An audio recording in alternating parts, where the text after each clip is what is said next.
ETF index mutual funds నేర్చుకుని stock మార్కెట్లో రాణించాలనుకుంటున్నారా? వెంటనే ఈ నెంబర్కి కాల్ చేయండి. కారుణ్య కర్బుర కటాక్ష నిరీక్షణేన తారుణ్య సంవలిత శైశవ వైభవేన ఆపుష్ణతా భువనమద్భుత విభ్రమేణ శ్రీకృష్ణ చంద్ర శిశిరీకురు లోచనం మే. ఓ కృష్ణచంద్రుడా, నా యొక్క కళ్ళని చల్లగా చేయమని కోరుతున్నాను.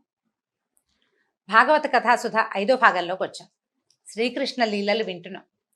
ఎందుకు యశోదానందులకి కుమారుడిగా జన్మించాడనే వివరం కూడా విన్నాం. ఇప్పుడు తర్వాత శ్రీకృష్ణ లీలలు తెలుసుకుందాం. సుఖమహర్షి నిరంతరాయంగా కృష్ణలీలల్ని పరీక్షణ్ మహారాజుకి తెలియజేస్తున్నాడు. కృష్ణుడి అల్లరి చేష్టలకు అప్పుడప్పుడు విసుకున్నా సహించలేక కోపగించిన గోకుల్లో అందరికీ ఆయన అంటే పంచప్రాణాల పిల్లవాడంటే. అల్లరి చేష్టలు తలుచుకుంటే నిన్నేం చేశాడో తెలుసా, మొన్నేం చేశాడో తెలుసా అని ఒకళ్ళకొకళ్ళు చెప్పుకునేవాళ్ళు. మా ఇంట్లో మజ్జిగకుండ పగలగొట్టాడు మా పిల్లాడు అని ఒక ఆవిడ చెప్తే, మజ్జిగకుండ ఏమిటి, పాలకుండే పగలగొట్టేశాడు మా ఇంట్లో అని పక్కపక్క నవ్వుతూ చెప్పుకునేవాళ్ళట. అప్పటికప్పుడు కోపం వచ్చినా తలుచుకుంటే సంతోషం వచ్చేది. అతన్ని అల్లరి చేష్టల్ని పాటలుగా పాడుకునేవాళ్ళు, ఎంతో సంతోషంగా ఉండేవాళ్ళు. ఒకరోజు యశోదాదేవి పరిచారకులందరికీ తలా ఒక పని అప్పగించింది.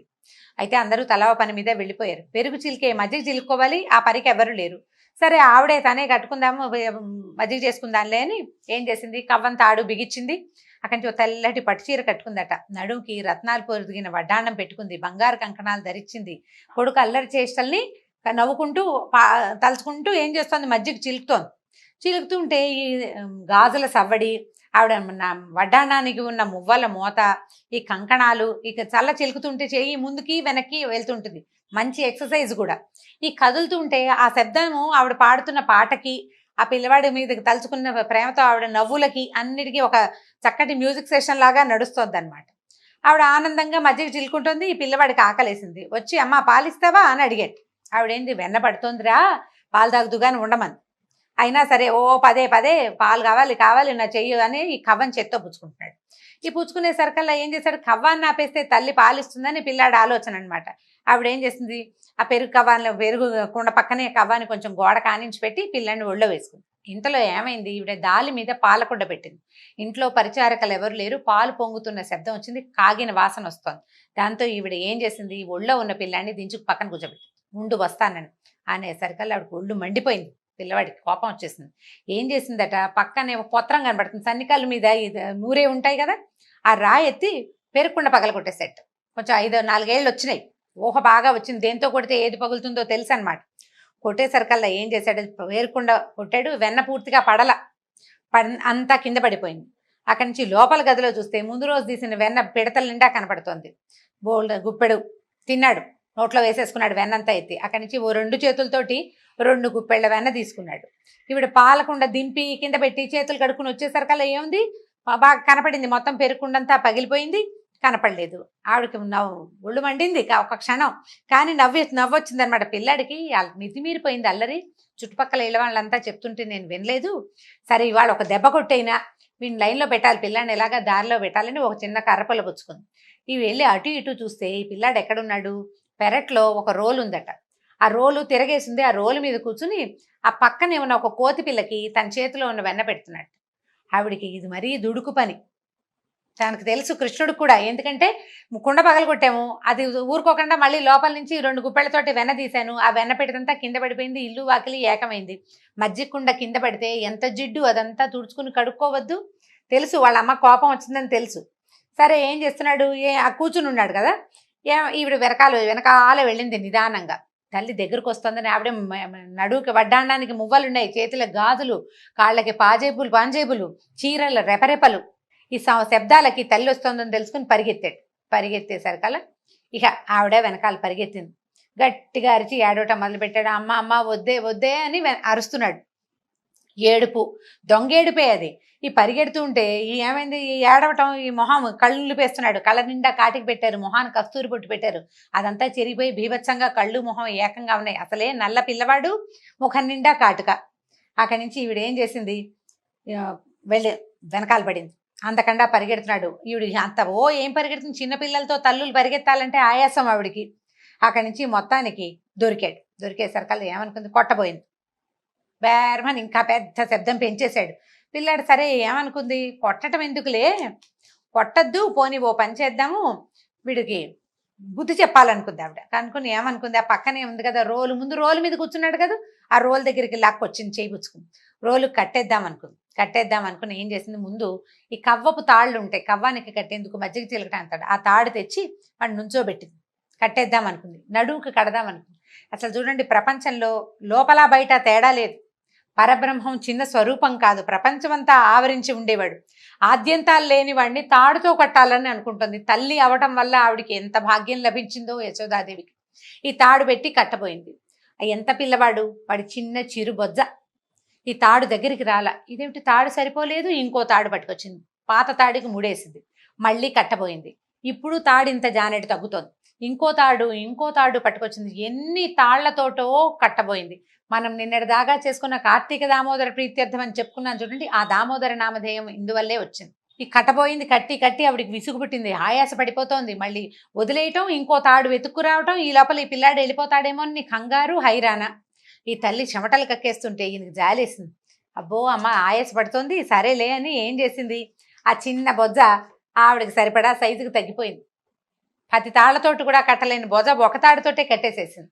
సరే ఏం చేసింది, తాడుతో కట్టుకొని ఇచ్చాడు. కట్టిన తర్వాత ఏం చేసింది, రెండో కొస రోలుకేసి కట్టేసేసి అందరూ అయ్యో పోన్లేమ్మా పిల్లాడమ్మా అంటే, సరేలే నా పిల్లాడు నా ఇష్టం, అల్లరి చేస్తున్నాడు, ఓ దెబ్బ కొడితే ఏడుస్తాడని తాడేసి కట్టాననుకుని వెళ్ళిపోయింది లోపలికి, ఇంటి పనులు చక్క తీసుకోవడానికి. సరే కృష్ణుడు అటు ఇటు చూశాడు. కొంత దూరంలో 2 పెద్ద పెద్ద మద్ది చెట్లు నిటారుగా కనపడుతున్నాయి. ఇవేమిటట, యక్షులకి రాజైన కుబేరుడి కుమారుడు ఇద్దరు, నలకూబరుడు మణిగ్రీవుడు అనేవాళ్ళు నారదుడి శాపానికి గురయ్యి ఇట్లా మద్ది చెట్లుగా మారిపోయేసరికల్లా ఈయన అడిగాడు, ఇదేంటండి, ఇదేమిటి ఇలా ఎందుకు జరిగిందని ఈయన అడిగాడు. అడిగితే పూర్వం ఆయన ప్రశ్న కూడా చాలా చక్కగా అడిగాడు. కుబేరుడు శివుడు అనుచరుడు, కుబేరుడు కుమారులు కూడా శివుడు అనుచరులే. ఎందుకంటే కుబేరుడు మనం చూడండి, శివుడు లక్ష్మీకారకుడు, ఐశ్వర్యదాయకుడు అంటాం. ఐశ్వర్యం ఎవరి వల్ల వస్తుంది, ఐశ్వర్యం అంతా ధనమంతా ధనపతి కుబేరుడు. శివుడాజ్ఞ వల్లే కుబేరుడు మనకు ఐశ్వర్యాన్ని ఇస్తాడు. అంటే కుబేరుడు శివుని యొక్క గణాలలో ఒకడు, అంతే కదా. ఇప్పుడు అతని కుమారులు శివగణంలోనే ఉంటారు వాళ్ళు కూడా. మరి అలా ఉన్నప్పుడు వాళ్ళకి నారదుడు ఎందుకు శాపం ఇచ్చాడు అని పరీక్షిన్ మహారాజు సుఖ మహర్షిని అడిగితే ఆయన ఏం చెప్తున్నాడంటే, వీళ్ళకి ఏంటంటే నిజంగానే వాళ్ళు శివభక్తులు, శివుని సేవకులే, కానీ వాళ్ళకి తండ్రి ఐశ్వర్యం చూసుకుని తమంతటి వాళ్ళు లేరని ఒక గర్వం. ఏ తప్పు చేసినా చెల్లిపోతున్నానే. ఇప్పుడు కూడా మనం అలాంటి వాళ్ళని చూస్తుంటాం. తండ్రుల ఐశ్వర్యం పిల్లలకి గర్వకారణంగా ఉంటుంది. అందులో తమ ప్రతిభా పాఠవాలు ఏమీ లేకపోయినప్పటికీ నేనెవరో తెలుసా అని ప్రశ్నించే వాళ్ళు బోల్డ్ మంది కనపడతారు, కోకొల్లలు. ఇప్పుడు ఉన్నదంతా అదే మనకి ప్రజ. అయితే వీళ్ళు ఏం చేశారు, బాగా మద్యం సేవించి కొందరు అప్సర స్త్రీలను వెంట పెట్టుకుని కైలాస పర్వతం మీద ఉన్న ఉద్యానవనాల్లో స్వేచ్ఛగా విహరిస్తూ ఉండేవాళ్ళట. అయితే వాళ్ళని అనుసరించి వచ్చిన ఆడపిల్లలు ఇద్దరు బాగా, ఇంకా ఇద్దరే కాదు ఇంకా చాలా మందే ఉండుంటారు, బాగా ఉత్సాహపరిచిన కొద్దీ విపరీతంగా మద్యం సేవించి ఒళ్ళు తెలియని స్థితిలో ఈ జలక్రీడలు ఆడడానికి ఈ మందాకిని నదిలోకి వెళ్ళారు. గంగానది అనమాట, స్వర్గంలో ఉన్న గంగానదికి వెళ్ళి ఏం చేస్తారంటే నగ్నంగా దిగారట. గంగానదిలో దిగేసరికి స్త్రీలు కూడా, వాళ్ళతో ఉన్న అప్సరసలు కూడా ఈ యక్షకుమారులను అనుసరించి వాళ్ళు కూడా వస్త్రాలు వదిలేసి వివస్త్రాలుగానే నదిలోకి దిగారు. అందరూ స్వేచ్ఛగా జలకాలాడుతున్నారు, ఒళ్ళుపై తెలియని స్థితిలో ఉన్నారనమాట. దేవర్షి నారదుడు ఆ వైపుగా వస్తూ కనపడేసరికల్లా ఈ చాలా దూరంలో ఉండగానే స్త్రీలు గమనించారు నారద మహర్షిని. కంగారు పడుతూ గట్టుకు వచ్చేసి వస్త్రాలు ధరించి నారదుడికి నమస్కరించారట. మద్యం మత్తులో ఉన్న నలకూబరుడు మణిగ్రీవులు మాత్రం అసలు నారదుడు సమీపిస్తున్న నగ్నంగానే ఉండిపోయారు. అత్యంత హేయమైన స్థితిలో ఈ యక్షకుమారులను చూసి ఈయన జాలిపడ్డాడు, వాళ్ళ మీద కోపము వచ్చింది, జాలిపడ్డాడు, వాళ్ళని అనుగ్రహించాలనుకున్నాడు. ధనమదం ఎంత బలమైంది. ధనగర్వంతో ఉన్నవాళ్ళు తాము తుచ్చమైన విషయాలని కూడా నిస్సంకోచంగా నిత్యము అనుభవించడానికే ఈ లోకంలో పుట్టామని అని అనుకుంటారు. వీళ్ళకి మద్యము, స్త్రీలు, జూదం తప్పితే జీవితానికి ఇంకో ప్రయోజనం ఉన్నట్టు తోచదు. మన డబ్బుతో ఎంత గొప్ప పని చేయొచ్చో తెలియదు, అనుభవించడం ఒకటే తెలుస్తుంది. పాపం పాత కథల్లో కూడా ఇలాంటిదే ఉందండి, ఇవాళదేం కొత్త కాదనమాట. కొందరికి గొప్ప వంశంలో పుట్టామనే గర్వం ఉంటుంది, మరి కొందరికి సౌందర్యం గొప్ప, ఇంకొందరికి బలం ఉందని గర్వం. అయితే మానవుణ్ణి ధనగర్వం పాడు చేసినట్టుగా ఇతర గర్వాలు పాడు చేయవు. డబ్బు ఒకటి ఉంటే చాలు వాడికి ఎంత ఒళ్ళు తెలీదో. ధనగర్వంతో మిడిసిపడేవాడికి ఇంద్రియాలు వాడి వశంలో ఉండవు. దానికి తోడు యవ్వనంలో ఉంటే తనకు మరణము ఉండదు, వృద్ధాప్యం ఉండదు. నమ్మరు, రేపొద్దున ముసలితనం వస్తుంది, మరణిస్తాము లాంటివి అసలు తట్టదనమాట. మాయ అట్లా ఉంటుంది, డబ్బు మాయ. శరీరమే తానని, ఇదే శాశ్వతమని అని అనుకుంటారు. అని అనుకుని ఏం చేశాడంటే ఈయన, వీళ్ళు ఈ దేహమే నేను అని అనుకునే ధనమదాంధులు ఈ యక్షకుమారుల్లాగానే ప్రవర్తిస్తారు. ధనమదంతో కళ్ళు మూసుకుపోయిన వాడికి కళ్ళు కనిపించేలాగా చేసే దివ్యాంజనం ఏంటంటే దరిద్రమే, వాడికి ఏమీ లేకుండా చేసేయాలి. అందుకని ఏం చేశాడు ఈయన, ఈ వస్త్రాలు ఉన్నాయో లేవో కూడా తెలీదు వీళ్ళ డబ్బు కొవ్వుతోటి అని చెప్పి ఏం చేశాడంటే వీళ్ళని వస్త్రాలు అవసరం లేని వృక్షాలుగా మారిపోండ్రా మీరు అని శపించాడట. శపించినా వాళ్ళు వృక్షాలుగా మారినా కూడా వీళ్ళకి ఆలోచించే శక్తి ఉంటుంది, పూర్వజన్మ స్మృతి పూర్తిగా ఉంటుంది. అనుక్షణం పశ్చాత్తాపంతో దహించుకుపోయి దోషం పోగొట్టుకుంటారు, తర్వాత అయినా తప్పులు చేయకుండా ఉంటారని శపించాడు. శపించి ఎలా చెప్పాడంటే 100 దివ్య సంవత్సరాల తర్వాత వసుదేవుడనే యాదవరాజుకి కుమారుడిగా కృష్ణుడనే నామధేయంతో శ్రీమన్నారాయణుడు భూలోకంలో అవతరిస్తాడు. అతను సమీపించగానే వీరు శాప విముక్తులవుతారని మనస్సుతోటే శపించాడట. వెంటనే ఈ నలకూబరుడు మణిగ్రీవుడు ఇద్దరు నందవ్రజంలో ఉండే ఎక్కడైతే వీళ్ళు రాబోతారో తర్వాత 100 దివ్య సంవత్సరాల తర్వాత అనమాట, అప్పటిదాకా ఈ మద్ది చెట్లుగా మారిపోయి అక్కడ ఉండిపోయారు. అంటే ముసలి చెట్లు, 100 దివ్య సంవత్సరాల వయసు ఉంది ఆ చెట్లకి. అక్కడ ఈ నారదుడు శ్రీహరి భక్తుల్లో ప్రముఖుడు కదా, ఆ భక్తుడి మాట నిజం చేయాలని పూనుకుంటాడు భగవంతుడు. భక్తుడు ఏదంటే అది నిజం చేయటమే ఆయన పని. ఏం చేశాడు, పొట్ట కట్టిన రోల్ని కష్టపడి ఈడ్చుకొచ్చాడు. 4 ఏళ్ల పిల్లాడు రోలు లాగాడు. ఏం చేశాడు, మెల్లిగా జంట మద్ది చెట్ల దగ్గరికి వెళ్ళాడు. ముందు ఏం చేశాడు, తను దూరాడు ఆ 2 చెట్ల మధ్యలోకి. దూరిన తర్వాత ఈ రోలు ఇట్లా నిలువుగా ఉంది కదా, దాన్ని అడ్డంగా లాగాడు. అడ్డంగా లాగడానికి ప్రయత్నం చేశాడు. ఎట్లా కనపడింది, అది చిన్నవాడు కాబట్టి చెట్ల మధ్యలో ఉన్న చిన్న సందులోంచి దూరిపోయాడు, చిన్నపిల్లవాడు కాబట్టి. ఈ అడ్డంగా పడి ఉన్న రోలు దూరడానికి సందు సరిపోలా, లేత బొజ్జ మీద ఉన్న తాడు బిగుసుకుపోయింది. గట్టిగా లాగాడట. లాగేసరికల్లా కృష్ణుడికి ఏం కాలేదు, కానీ ఆ రోలు కలిగించినటువంటి ఒత్తిడికి 2 మహావృక్షాలు ఫెళమని పెద్ద శబ్దం చేస్తూ కూలిపోయింది. కూకటి వేళ్లతో సహా కూలిపోయినట. ఈ చెట్లలోంచి నలకుబరుడు మణిగ్రీవుడు ఇద్దరు తమ దోషాలు తొలగి గొప్ప కాంతితో వెలిగిపోతూ పైకొచ్చారు. వాళ్ళిద్దరూ కృష్ణుడిని స్తుతించి, మహానుభావ, నీ వల్ల మాకు ఇక్కడి నుంచి ఈ మానవ లోకం నుంచి విముక్తి లభించింది, ఇక ముందు ఇలా గర్వంతో మదించిపోయి ఉండము, మా బుద్ధి తెలుసుకున్నామని ఆయనకి అపరాధాలు చెప్పుకుని వెళ్ళిపోయారు. అయితే ఈ చెట్లు పడిన శబ్దం గోకులం అంతా వినపడింది. ఎక్కడో ఏదో పడిందన్నారు, పెద్దవాళ్ళంతా పరిగెత్తుకొచ్చారు.